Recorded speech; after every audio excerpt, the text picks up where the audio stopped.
Welcome to the celebration. Indeed, this is a golden opportunity for each of us as we come and give thanks to God and celebrate what? Down a little bit. Indeed, this celebration is what we're about this day. But oftentimes, we like to get to the celebration too quickly because we don't want to go through anything. We just want to get to the day and we celebrate. For me, this is a personal celebration because it is my 45th wedding anniversary. And so it has double meaning.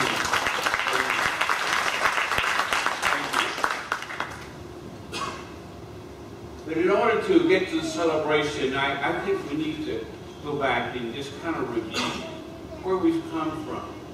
In order, and that way we know what we celebrate. Or if you look at the biblical history, the Jews were there in Jerusalem and gathering for a festival. They were coming there to celebrate the Passover festival, a 7-day festival in which the men of Jerusalem, of Jewish descent, was to worship in Jerusalem. And this celebration was really caused by the liberation of their forefathers from Egypt. For if you remember the story in the Old Testament, when Moses has gone to Pharaoh and the 7th time and told him that he needs to release the Israelites and no longer enslave them, Pharaoh in his hardness of heart chose not to, and Moses said to, Moses was told by God that you go back and tell Pharaoh the firstborn male of all will be slaughtered. And I would imagine that Pharaoh in his usual self told Moses he didn't know what he was talking about, but Moses went back and then told the children of Israel that they should put the blood of the lamb to which they were to slaughter and eat that night above the door frames and along the sides, and this would be an indication to death as it came through and swept through the land of Egypt, that anybody in those houses were not to be harmed. And this was what they were beginning to celebrate because God had commanded them to celebrate this. Oftentimes, I believe that we lose the history within our families by not sharing some of our hardships with our children and others before we began to sell the celebration, because the celebration is really what we want to talk about most. But in this occasion, as Jesus is coming to Jerusalem, we look and see what is it that everybody else is seeing. When we come to Easter Sunday morning or Resurrection Sunday morning, the question becomes, what do I see in this day? What does it mean to me? Not what somebody else said that they saw, or what somebody else believes, but what do I believe about this resurrection? Jesus preparing himself to go into Jerusalem, and you know the story of him riding on the donkey and all the people there along the side of the road with palm branches and the cross and laying them down in the midst of that. But I would imagine if you look around the crowd, the people gathered there. I don't know that they really gathered there to really praise Jesus. I don't even know if they really meant Hosanna, Hosanna, save us. I don't know that they even saw the reality of the circumstances around them, because I suggest to you that all of them were not there for the same purpose. I suggest to you that there were some who were just with Jesus a couple of days ago when he raised Lazarus from the grave, and somebody was probably saying, you know, he's going to Jerusalem. Well, I'm going to go down there and tell him I know that guy. Because I saw what he done the other day. I saw him call Lazarus out of the grave, and Lazarus come with his burial cloths on and shed those. So I know what he can do. I imagine somebody else was there in the midst of that crowd and says, you know, isn't that the same guy who took the 5 barley loaves and 2 fish and fed the 5,000? And somebody probably behind him says, I know he is, but I was there. Because I ate part of that fish, and it was real fish. And probably somebody else that was there says, you know, that's the same guy that passed by the pool, by the blind man, spit in the ground, rubbed the soil on his eyes, and he could see. He's the same guy who made the lame walk. Well, what are you here for? Well, I'm just here just to see it. I don't believe all of that. I suggest to you that sometimes, although we're all gathered in one place, or we gather for different reasons, and therefore we see different things. It's kind of like an accident happened, and you happen to be an eyewitness of it. And there's somebody else that was coming from a different angle, they're also an eyewitness to it. And somebody else was riding in one of those cars, and they're eyewitnesses to it. And I suggest to you that if you get all their stories, they don't match. Because they saw different things from the perspective with which they were looking. Sometimes it is not critical that we all say, do, or see the same thing, but what is critical that we have a sense of who Jesus is in each of our lives and how he has affected our lives, the things that he has done for us, the ways in which he has nourished us, the ways in which he has loved us. And as Jesus comes down, even those disciples who had been with him for 3 long years and he had taught them carefully, they didn't even see the same thing either. For they did not fully see or understand, why did Jesus have to go into Jerusalem? For he knows that they're after him. He knows that they're going to do something, or at least trying to do something. He is not finished. Why don't he uses the power to raise the dead? Why don't he uses his power now to strike down the Romans? The question then becomes, do we really understand why we walked with him for 3 years? Did I waste my 3 years?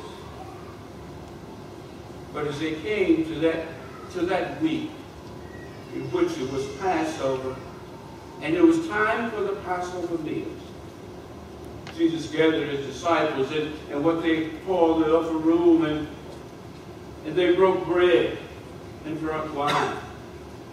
And he had his last teaching session with the disciples, and he reminded them that there was one among them that would betray him. You know, I imagine, as he said that, everybody started looking. Hey, I see Peter. He's always running off his mouth. Maybe this is him.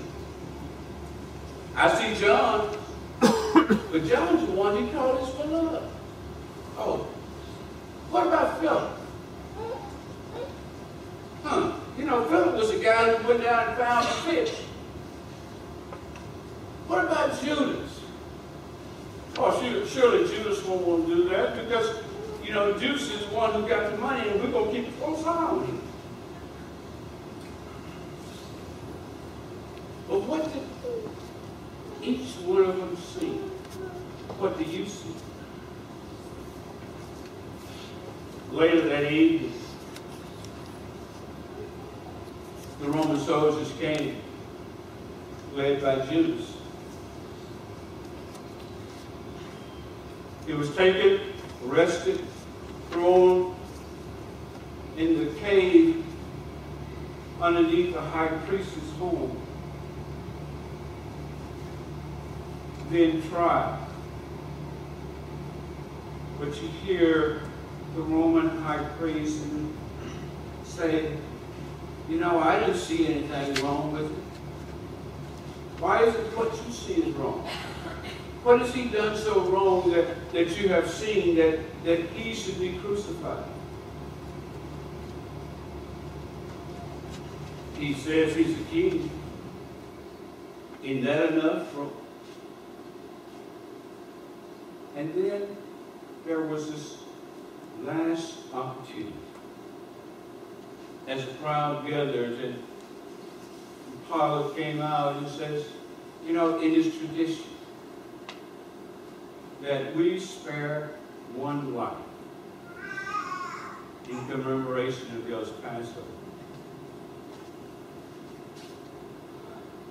I imagine somebody back there in the crowd says, you know, I guess we ought to call that guy Jesus now.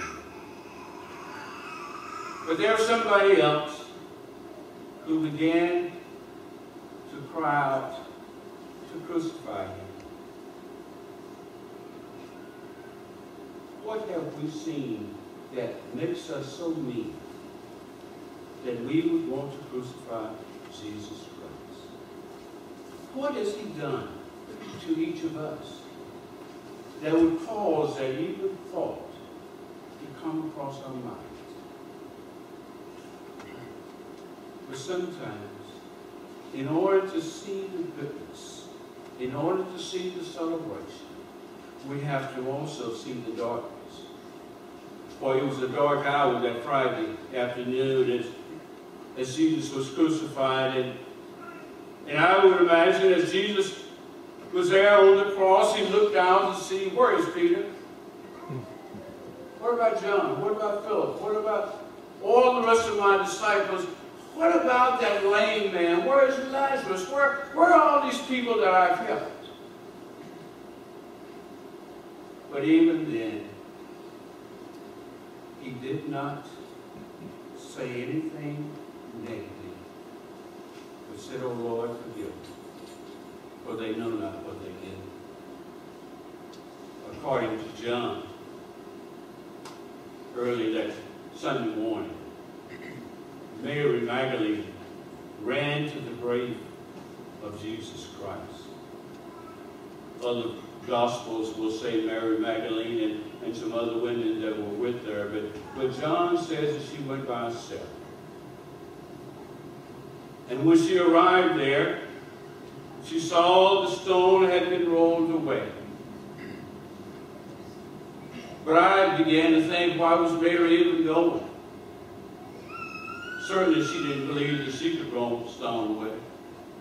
Certainly she didn't believe that she could cause the guards that had been placed there and fight against them.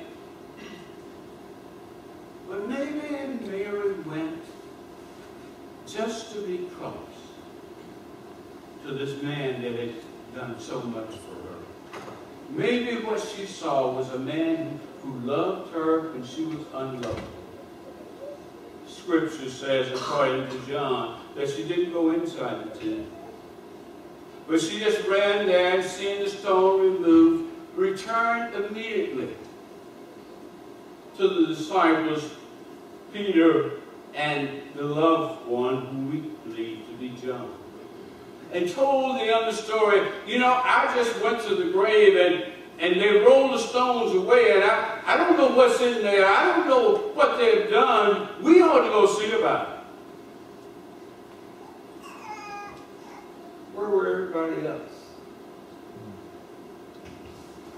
Sometimes we wonder about everybody else so much that we forget about who we are and whose we are. Peter and John hurriedly ran to the tomb, and John must have been a little bit young according to history, and he outran Peter, and he got to the tomb, but he didn't go in immediately. But as Peter reached the tomb, he went in to see that this man who we have walked with for 3 years is not here any longer. John doesn't say what Peter done at that point. He just says that John, the other beloved, came in and was also there as a witness to that And I don't know that they fully understood at that moment that they were witnessing something that was historical. They were witnessing something that was going to save the rest of the world. For they had witnessed, the first witnesses, that Jesus no longer was in the grave, that death no longer was the conqueror, that the devil couldn't hold him, but he had risen. Oh, what a celebration there must have been.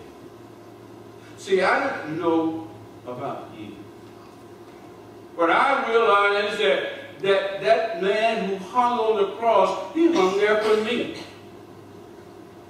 He hung there because I have not the capabilities of saving myself, and through his love, his grace, and his mercy,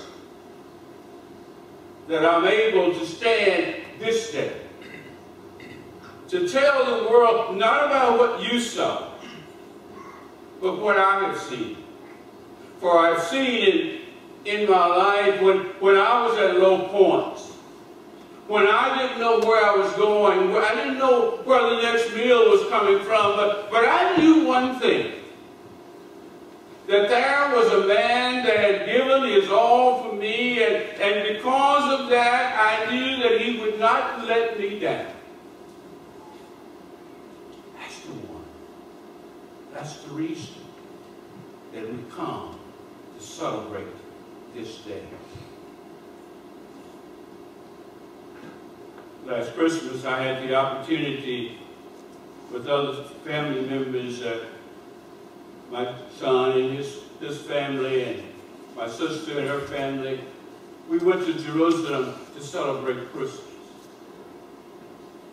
On Christmas Eve, we went to Bethlehem to be at the spot in which Jesus was born. On Christmas morning, we started at the Mount of Olives and walked as Jesus would have walked, made that final walk. And that late that afternoon, we went to the empty tomb.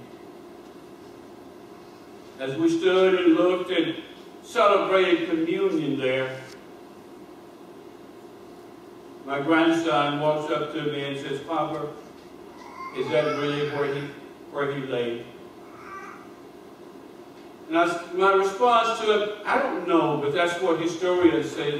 But let me tell you something, it really doesn't matter.